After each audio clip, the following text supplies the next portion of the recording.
Hi folks, welcome back to Physics with Captain Rod. The purpose of this video is to demonstrate again how to use the theorem of work and energy. So here's an example that I've already worked in context of other types of physics. I probably did an example just like this for just a pure motion study, and I probably did an example like this under Newton's second law. I'm going to do this example again, except I'm going to apply the work-energy theorem. So in this example, this car at t equals 0 is moving at 60 miles per hour. Now I've already went ahead and converted that. That would be about 88 feet per second. A bear walks out in front of the car 250 feet away. And what we're going to try to do is calculate the coefficient of friction required to ensure that that bear doesn't get hit by that car. Now, I think in previous examples I assumed a frictional coefficient and calculated a stopping distance, and in this example we're going to use the 250-foot distance as the stopping distance for the car and calculate a frictional coefficient. What coefficient of friction would be required to do that? So first of all, maybe a little review about frictional coefficients. So the frictional force has a maximum value of the coefficient of static friction times the normal force. The sliding frictional force is equal to the coefficient of kinetic friction times the normal force. And we're just going to calculate what that minimum coefficient would need to be to stop before we hit the bear. I'm going to go ahead and write out the work-energy theorem. This is going to be my position 1. My position 2, I'm going to, give me a moment, I got to kind of copy that car here. I'm going to clone the car.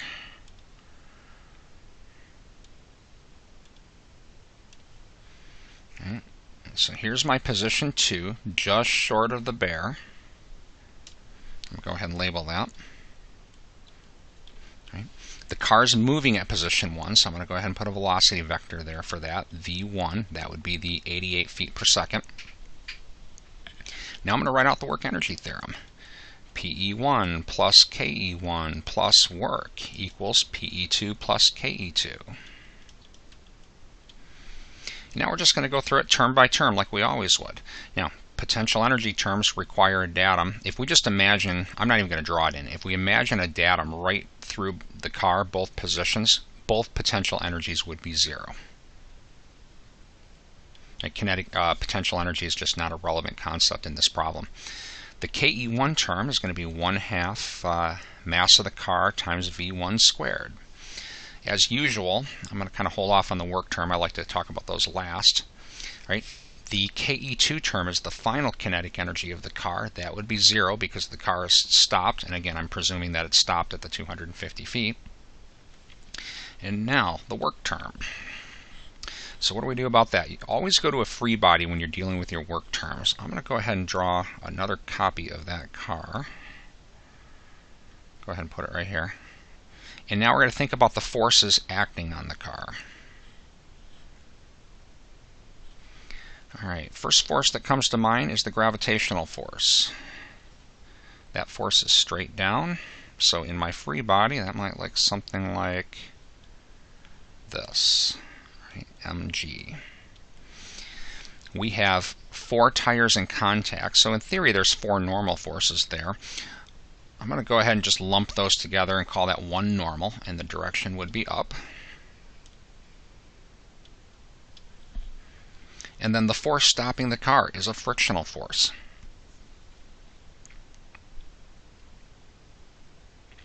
The frictional force is acting at the tires. Now typically all 4 tires can apply frictional forces. So I'm going to draw one force. Whoops.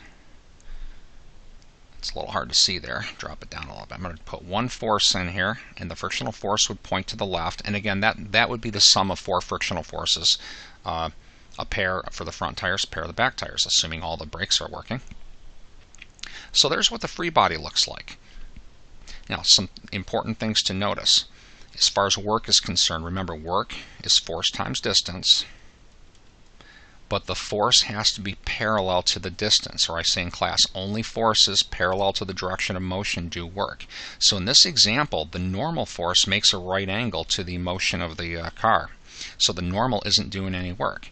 Same thing with the gravitational force, right angle to the velocity of the car, so the gravitational force isn't doing any work. And that's why there's no potential energy terms.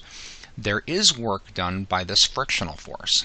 Right? The work done by the frictional force is going to equal the frictional force times the distance d, and plus, we got to talk plus and minus signs. The velocity of the car is to the right, but the frictional force is to the left. And that's what dictates the plus and minus signs on a work term. If a force vector is in the same direction as the velocity vector, the work is positive. When the force vector, like this one, is in the opposite direction of the velocity, the work is negative. So in this equation, that would be a negative work term.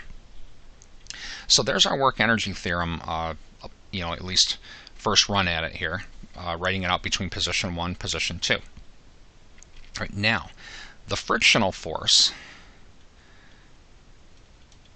can be written normal force times coefficient of friction. Now we look to this normal force. Typically you get the normal from the free body. It's not too hard to show that the normal's equal to the mg, but I'm going to go ahead and talk about, how would we, mathematically, what does that look like? Where does that come from? It comes from this fact. If we sum up forces in, I'm just going to call it the y direction, they have to add to 0 because the car is not accelerating up or down. So that would read normal minus mg equals 0. I'm getting this equation from the free body, plus n minus mg based on the vector directions. Net force equals 0 because the car has no acceleration up or down. So the normal is equal to mg. So I want to go ahead and rewrite this equation. Let's see, minus mg times coefficient of friction times d, and then equals 0. So again, what were we looking for? We're looking for the frictional coefficient. What frictional coefficient is going to be required for that car to stop in that 250-foot distance? So notice the mass divides out. We're going to have v1 squared over 2 equals, I'm going to go ahead and put what's left on the right. That's going to be g d times the coefficient of friction. I just rearranged that because these are going to be kind of grouped together now. Right, so I'm going to just come up here and rewrite this. So the coefficient of friction, right, mu, if I solve for that, we would have to divide by the g and the d. So this is going to read v1 squared over 2g d. I'm going to go ahead and put values in this. So this is going to be 88 foot per second squared. A lot of times I use my little note consistent units here. I'm going to go ahead and put the units through every piece of this. All right, divided by 2 times, now because I'm working in English units, the gravitational acceleration is 32 foot over second squared. Right? If this were in meter per second, we would want this in meter per second squared. And then the distance, 250 feet. So let me get a number out of that, and then I'm going to talk about the units a little bit. So we have 88 squared, and divided by that. I get 0.48 out of that.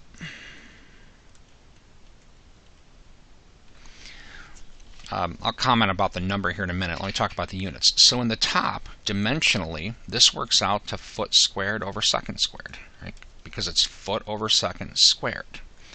In the bottom, if we look carefully, we got foot over second squared times foot.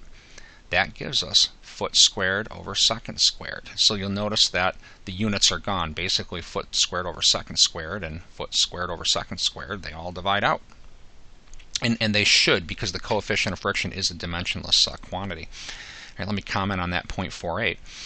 If we have really good tires, typically the coefficient of static friction between rubber and concrete is really good. So tires typically have frictional coefficients right around 1. 0.9 to 1 is really common for static coefficients of friction between tires and road. It would take some pretty dicey conditions to drop that frictional coefficient down all the way to 0.48. If it were icy, it could drop that easily. If there's ice on the road, I don't know exact value, but it wouldn't surprise me at all to see frictional coefficients in the 0.1, 0.2, 0.3 range on snowy or icy roads. But 0.48, assuming these roads are fairly dry, this car and bear is probably fine because the actual frictional coefficients between concrete and rubber are quite a bit higher than 0.48. All right, important points here. How to use the theorem of work and energy. Well, here, actually before even the how, let's talk about the why. Noticing that the kinetic energy of the car would be dropping, right, until position 2 here, where its kinetic energy is 0. So because we observe changes in kinetic energy, that's the clue. Probably can apply the theorem of work energy. Always label your position 1, position 2, or label both positions. Write out the work energy theorem, and then just go through it term by term. In this case, no potential energies. As a rule of thumb, if you don't see potential energies changing, you don't need to worry about them. All right, work terms. How do we handle those? Always go to your free body. So even though we're not directly using Newton's second law, free body diagrams are very handy for figuring out the work terms. And always make sure that every force has been taken into account. So we talked about the normal, makes a right angle to the velocity, so no work. The mg, right angle to the velocity, no work. But the frictional force is parallel to the velocity. That one is doing work in this problem. It's important to note that that term is negative, not because the frictional force points left, but because the frictional force is in the opposite direction of the velocity vector of the car. So, hope this video helps demonstrate these concepts. Have a great day.